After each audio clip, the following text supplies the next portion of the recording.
Ar-Rahman Ar-Rahim.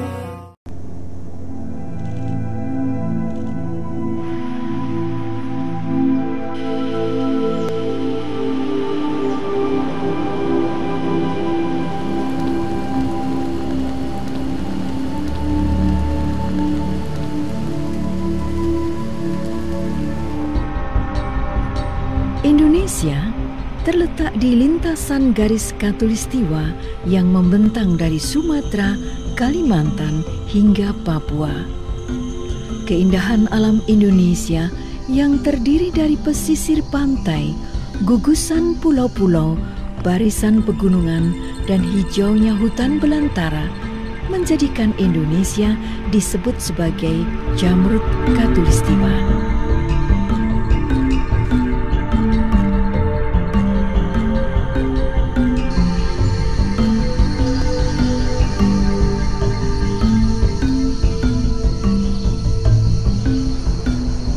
Keragaman hutan Indonesia merupakan rumah bagi berbagai kehidupan yang ada di dalamnya.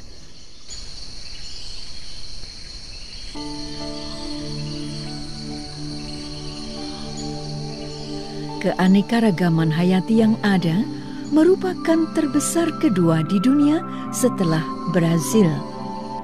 Dari seluruh keanekaragaman hayati tersebut, 10% spesies tanaman, 12% spesies mamalia, 16% spesies reptilia dan amfibi, dan 17% spesies burung tumbuh dan besar secara alami di belantara hutan Indonesia. Banyak dari spesies tersebut bersifat endemik, yaitu hanya dapat dijumpai di Indonesia.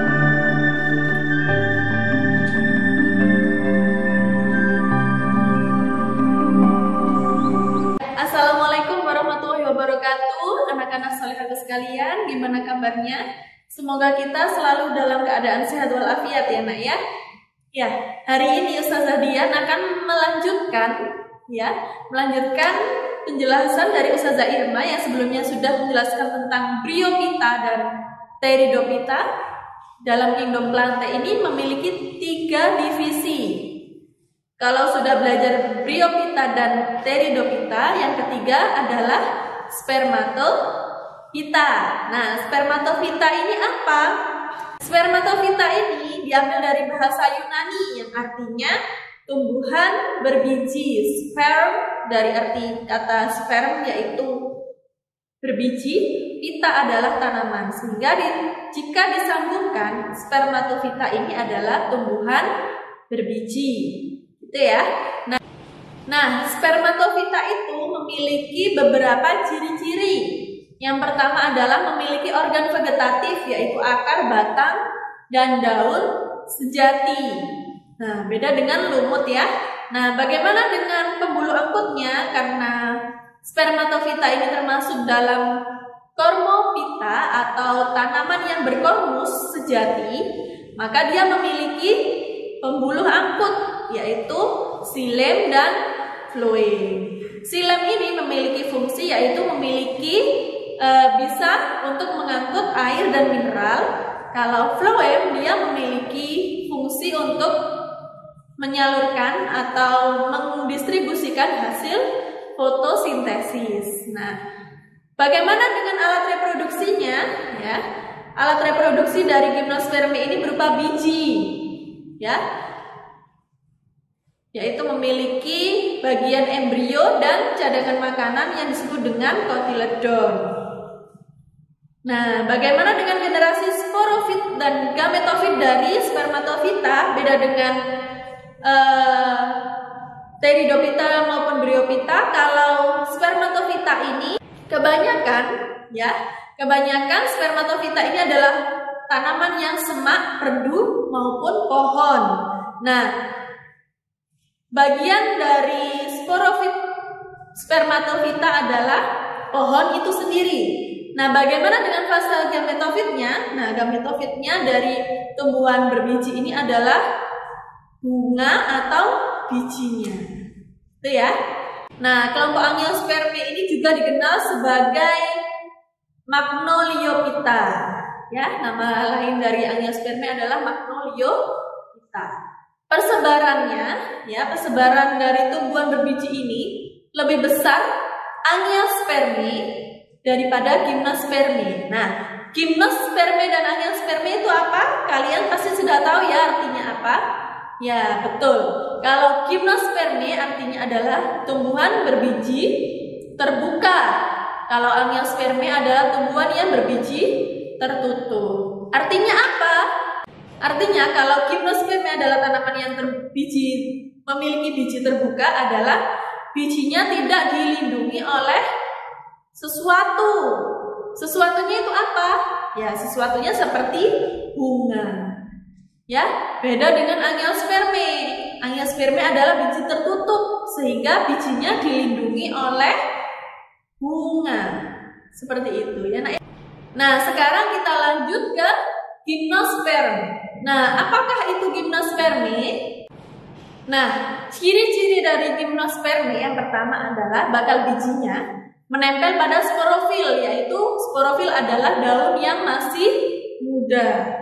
Kemudian yang kedua adalah daunnya berbentuk sisik atau jarum, ya, karena dia berbentuk kecil-kecil atau seperti jarum, ya. Kemudian batangnya berkambium. Nah, bagaimana dengan akarnya? Akarnya adalah termasuk akar tunggang. Dan alat reproduksi dari Gymnospermae ini sangat khas ya. Dia memiliki strobilus. Nah, strobilusnya ini dapat dibedakan menjadi dua, yaitu strobilus jantan dan strobilus betina. Nah, karena Gymnospermae ini termasuk memiliki alat reproduksi gamet jantan dan betina, maka pembuahannya juga berbeda, yaitu pembuahannya adalah pembuahan tunggal. Apakah sih Ustazah yang dimaksud dengan pembuahan tunggal? Nah, mari kita simak pembahasan berikut ini. Nah, Ustazah akan menjelaskan reproduksi dari tumbuhan Gymnospermae. Ini contohnya adalah tanaman cemara yang menghasilkan gametofit jantan dan betina, yaitu Strobilus betina dan Strobilus jantan. Nah, Strobilus ini dihasilkan oleh tanaman yang sudah dewasa. Kemudian Strobilus betina. Nah, Strobilus betina ini adalah sisik di Strobilus betina menghasilkan 2 megaspora, yang di dalamnya terdapat sel induk megaspora. Nah, di dalam sel induk megaspora ini dilindungi oleh yang namanya nucellus dan integumen. Nucellus ini tepat di luar sel induk megaspora. Kemudian nucellus dilindungi oleh integumen. Dalam siklus Strobilus betina, sel induk megaspora membelah secara meiosis.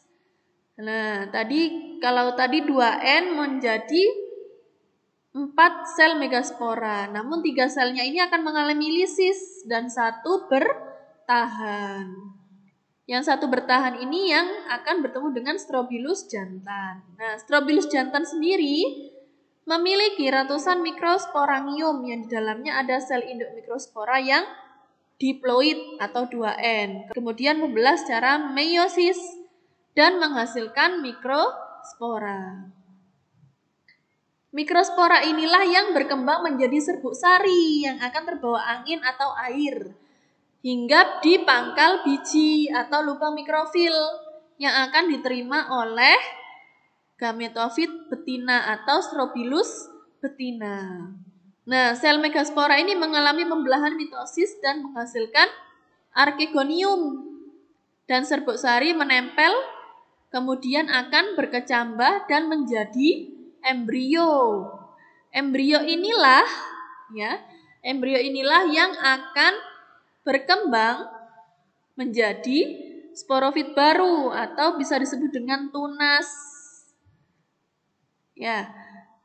Jadi kalau sudah menjadi tunas atau sporofit baru, maka dia akan bisa berkembang menjadi tanaman atau sporofit yang muda menjadi sporofit yang dewasa. Sehingga kalau sudah dewasa maka dapat menghasilkan strobilus jantan atau strobilus betina kembali. Nah, setelah mengetahui bagaimana reproduksi dari gimnosperme itu, nah sekarang Ustazah akan menjelaskan klasifikasi dari gimnosperme itu apa saja. Yang pertama adalah Cikadophyta. Nah, Cikadophyta ini diambil dari kata sikas, ya. Sikas yaitu tanaman yang seperti tanaman berduri, ya. Dia memiliki strobilus yang jantan dan strobilus betina. Habitusnya menyerupai palem, ya, tapi bukan palem, ya, karena palem termasuk dalam angiosperm, gitu. Kemudian daunnya saat muda berbentuk seperti menggulung, gitu ya, jadi seperti Pteridophyta. Nah, dia memiliki dua rumah, artinya dioecious, yaitu strobilus jantan dan strobilus betinanya terdiri dari dua tanaman, bukan dari satu tanaman. Nah, yang kedua yaitu Coniferophyta. Coniferophyta ini yang seperti kita tahu, yaitu tanaman pinus, ya, Pinus mercusi, seperti itu contohnya. Nah, dia juga memiliki strobilus jantan dan betina yang beberapa ada dioecious dan beberapa ada yang monoecious. Artinya apa? Ada yang memiliki strobilus jantan dan strobilus betina pada satu tanaman, itu disebut dengan monoecious. Nah, bagaimana dengan dioecious? Dia memiliki strobilus jantan dan strobilus betina yang terpisah dari dua tanaman, gitu ya. Nah, bagaimana dengan bentuknya? Dia memiliki tajuk yang berbentuk kerucut, ya, artinya semakin tinggi semakin lancip, gitu ya. Nah, daunnya juga berbentuk jarum. Yang ketiga adalah Gingotine, atau bisa disebut dengan tanamannya adalah Ginkgo biloba. Nah, tanaman Ginkgo biloba ini kalian pasti sering mendengarnya, ya, Nak, ya. Tanaman ini adalah tanaman obat atau tanaman yang biasanya digunakan sebagai makanan di Cina. Ya, Gingotine ini hanya memiliki satu spesies, yaitu Ginkgo biloba. Strobilus jantan dan strobilus betinanya terpisah dari berbeda tanaman. Artinya strobilus jantan dan strobilus betinanya dari dua tanaman. Nah, yang terakhir dari klasifikasi gimnosperme adalah Gnetophyta. Gnetophyta ini contohnya adalah tanaman melinjo, ya. Tanaman melinjo ini cirinya sama seperti gimnosperme yang lain, yaitu berbentuk tajuk kerucut. Namun bedanya adalah pada daunnya. Daunnya tidak berbentuk sisik atau jarum, ya. Jadi daunnya ini berbentuk sama seperti angiosperm, gitu ya. Nah, melinjo ini seperti yang kita tahu, melinjo bisa digunakan sebagai keripik melinjo, ya, anak-anak, ya. Ya, yang biasanya digunakan untuk makan gado-gado dan lain sebagainya. Sudah paham? Nah, mari kita lanjut ke materi yang berikutnya, yaitu angiosperme. Nah, seperti yang kita tahu, angiosperme adalah tanaman berbiji tertutup, artinya bijinya dilindungi oleh bunga. Ya. Nah, ciri-ciri dari tumbuhan angiosperm yang pertama adalah bakal biji dari angiosperme atau ovulum ini dilindungi oleh bakal buah. Bakal buah inilah yang disebut dengan ovarium. Nah, biji ditutupi oleh daging buah. Nah, bagaimana dengan akarnya? Akarnya ada akar tunggang dan akar serabut. Nah, bentuk daunnya bervariasi. Kemudian, ya, berbeda dengan gimnosperme. Kalau angiosperme ini xilem dan floemnya memiliki dua jenis, ya. Kalau pada angiosperm, ya, xilem-nya memiliki trakea dan trakeid. Nah, sedangkan pada floemnya memiliki sel pengiring dan sel tapis. Bagaimana dengan pembuahannya? Nah, tadi kalau sudah dijelaskan oleh Ustazah, gimnosperme ini pembuahannya tunggal, artinya Dia hanya membuahi sekali saja, fungsinya untuk satu kali saja. Nah, bagaimana dengan pembuahan ganda? Pembuahan ganda berarti dia melakukan 2 kali pembuahan. 2 kali pembuahan ini dilakukan di mana saja? Mari kita simak pembahasannya pada berikut ini. Pembelahan ganda atau pembuahan ganda pada angiosperm ini terjadi di benang sari dan putik. Benang sari adalah gametofit jantan dan putik adalah gametofit betina. Nah, gametofit jantan ini menghasilkan yang namanya polen. Polen ini ada inti polen dan inti generatif. Nah, inti polen ini adalah fungsinya untuk membantu inti generatif bertemu dengan ovum dan inti kandung lembaga sekunder pada putik. Nah, ini dibantu dengan angin, air, atau hewan, manusia, dan lain sebagainya agar benang sari masuk ke dalam putik. Nah, ini ya, dibantu dengan inti polen agar masuk ke dalam ovarium. Setelah masuk, ya, kemudian inti polen ini akan bersinergit dengan adanya gametofit betina di mikrofil, sehingga nah ini akan hilang. Kemudian inti generatif yang pertama akan bergabung dengan ovum menjadi embrio, dan inti generatif yang kedua akan keluar. Nah, ini adalah inti generatif yang kedua akan bertemu dengan yang namanya inti kandung lembaga sekunder, berkembang menjadi endosperm. Nah, bagaimana dengan 4 haploid yang lainnya? 4 haploid yang lainnya yang tidak dibuahi akan sinergit atau hilang.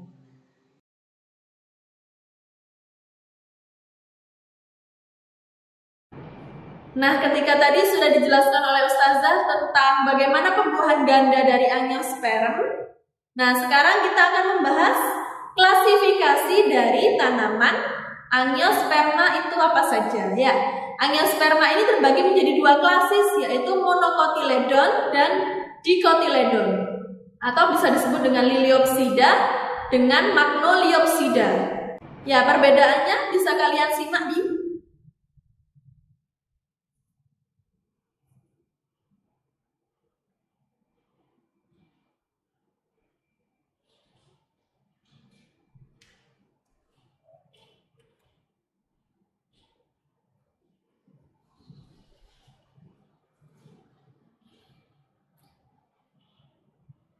Nah, setelah kalian mengetahui ciri-ciri perbedaan dari klasis monocotyledon dan dicotyledon, maka yang terakhir ini Ustazah akan menampilkan contoh-contoh ordo ya.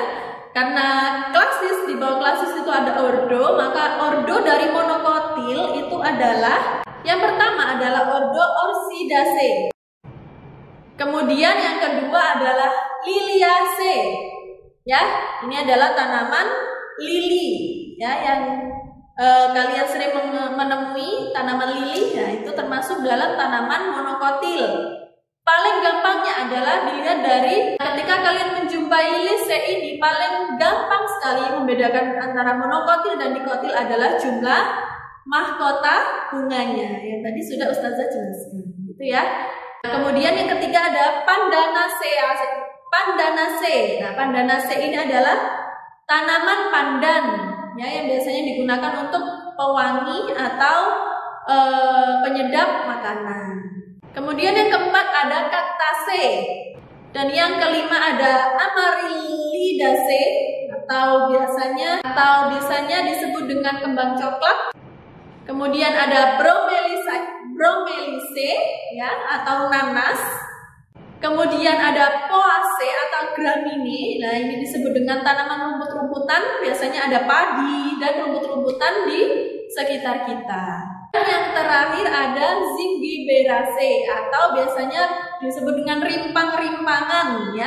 Jadi kelompok laos, kunyit, jahe dan lain sebagainya itu masuk dalam Zingiberaceae. Itu ya. Nah, bagaimana dengan ordo yang termasuk dalam dikotil? Nah, ini dia. Ordo-ordo dari dikotil itu banyak sekali.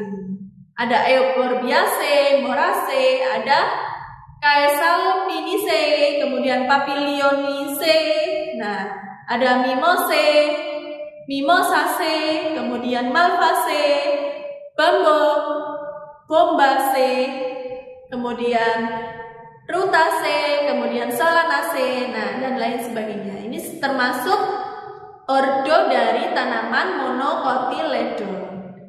Nah, sekian penjelasan dari Ustazah. Semoga hari ini pembelajarannya bermanfaat bagi kita semua dan kalian dalam keadaan sehat walafiat ya nak ya. Wassalamualaikum warahmatullahi wabarakatuh. رب اجعلني مقيم الصلاة ومن ذريتي ربنا وتقبل دعاء